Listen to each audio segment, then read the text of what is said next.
Praise the lord. ప్రభు అయిన యేసుక్రీస్తు చేసిన మొట్టమొదటి సూచక క్రియను గురించి ఈరోజు మనం ధ్యానిద్దామండి. యోహాను సువార్త 2వ అధ్యాయము 1వ వచనాన్ని నేను చదువుతున్నాను. 3వ దినమున గలిలయలోని కానాను ఊరిలో ఒక వివాహము జరుగుతుంది.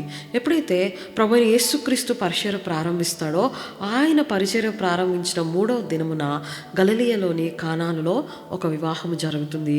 అయితే యేసు తన తల్లి అయిన మరియతోనూ తన శిష్యులతోనూ కలిసి ఆ వివాహానికి వెళతాడు. అయితే ఆ వివాహములో ద్రాక్షారసమైనప్పుడు వాళ్ళకి త్రాగుటకు ద్రాక్షారసము లేదని తల్లి అయిన మరియ ప్రభుని యేసుక్రీస్తు దగ్గరికి వచ్చి చెప్తుందండి. అప్పుడు యేసయ్య, అమ్మా, నాతో నీకేమి పని, నా సమయం ఇంకా రాలేదని తన తల్లితో జవాబిస్తాడు. అప్పుడైతే తల్లి అయిన మరియ అక్కడున్న పరిచారకులను చూసి ఆయన మీతో చెప్పునది చేయుడని చెప్తుంది. ఆ తర్వాత మరి మనం గమనించినట్లయితే యోహాను సువార్త 2వ అధ్యాయం 6వ వచనము, యూదుల శుద్ధీకారాచరణ ప్రకారము 2-3 తులములు గల పట్టు 6 రాతి బాణలు అక్కడ ఉంచబడి ఉండెను. యేసు ఆ బాణలను నీళ్లతో నింపుడని వారితో చెప్పగా వారు వాటిని అంచుల మట్టుకు నింపిరి. అయితే యూదులు ఎక్కడికి వెళ్ళినా వాళ్ళను శుద్ధీకరించుకొని లోపలికి వెళ్ళుట అది వాళ్ళ ఆచారమైనది. అక్కడైతే 6 బాణలు ఉన్నాయి.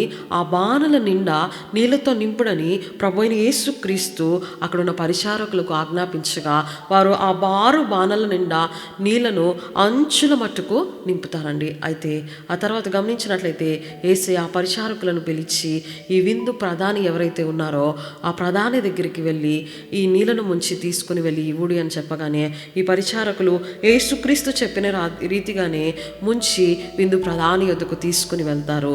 అయితే ఎప్పుడైతే ఈ నీళ్లు ద్రాక్షారసంగా మార్చబడ్డాయో ఆ ద్రాక్షారసము తాగిన ఆ విందు ప్రధాని చూసి ఎంతో మంచిగా ఉంది, శ్రేష్టంగా ఉంది అని చెప్పేసి ఆ వివాహంలో ఉన్న పెళ్లి కొడుకును పిలిచి, ఎవరైనా సరే ముందు మంచి ద్రాక్షారసము పోసి జనులు మత్తుగా ఉన్నప్పుడు జబ్బు ద్రాక్షారసం ఇస్తారు, నీవైతే ఇదివరకే మంచి ద్రాక్షారసం దాచుకుని ముందు దానికంటే ఇంకా మంచిది ఇచ్చి ఉన్నావని ఆ ప్రధాని ఆ యొక్క పెళ్లి కుమారుని మెచ్చుకున్నట్లుగా దేవుని యొక్క లేఖనాలు సెలవిస్తాయండి.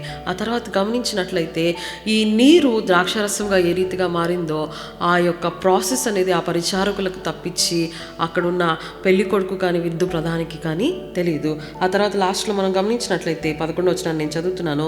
గలిలయలోని కానాలో యేసు ఈ మొదటి సూచక క్రియను చేసెను, ఆయన తన మహిమను బయలుపరచెను, అందువల్ల ఆయన శిష్యులు ఆయన యందు విశ్వాసముంచుట ప్రారంభిస్తారు. అయితే ఈ చిన్న సందర్భంలో నుంచి మనం నేర్చుకోవాల్సిన 3 పాఠాలు ఏంటంటే, తల్లి అయిన మరియ వలె ఇతరుల కొరకు విజ్ఞాపన చేసేవారుగా ఉండాలి, పరిచారకుల వలె ప్రభు చెప్పింది చేసినట్లు ఉండాలి, అలాగే ప్రభు అయిన యేసుక్రీస్తు వలె తండ్రి యొక్క సమయము కొరకు మనము ఎదురు చూసేవారంగా ఉండాలి. దేవుడి మాటలు దీవించి ఆశీర్వదించును గాక. ఆమేన్.